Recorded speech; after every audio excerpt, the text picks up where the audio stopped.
Do you want to make your videos look more professional in seconds?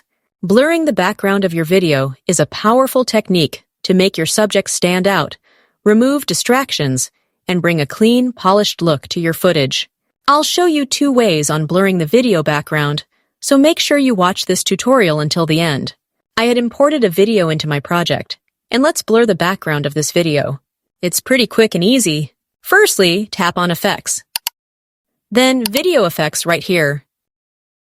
Our job is to search for and find the blur effect, and there are a couple of different blur effects, so select the one which suits your needs. I'll select this one right here, and you can tap one more time if you need to make the blur stronger or weaker.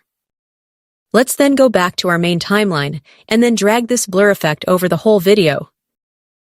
The next step is to add the same video as an overlay. So tap on this overlay option right here, then Add Overlay. This will open our photo gallery where we'll find the same video and then add it to your timeline. The video will be smaller than the frame, so use your fingers to zoom in a little bit and make sure that it fits the frame like this. The last step is to create a cutout of this second video, and we'll be finished. And there are 2 different ways of doing this. Scroll through these options at the bottom and find the Remove BG tool. If I tap on it, there will be 3 different buttons. If you are a CapCut Pro user, then you can use this Auto Removal option, and this will automatically remove the video background for us, which is great. But if you don't have CapCut Pro and you don't want to pay for anything, then you can do this for free by selecting the Remove Background option one more time.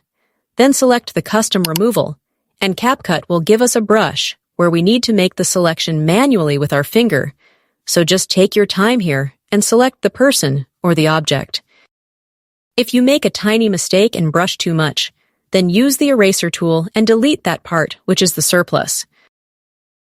So those are the 2 ways of making a cutout of the person and blurring the video background in any video. If you found this clip useful, please consider leaving a like and subscribe to Tutor, and I will see you in the next video.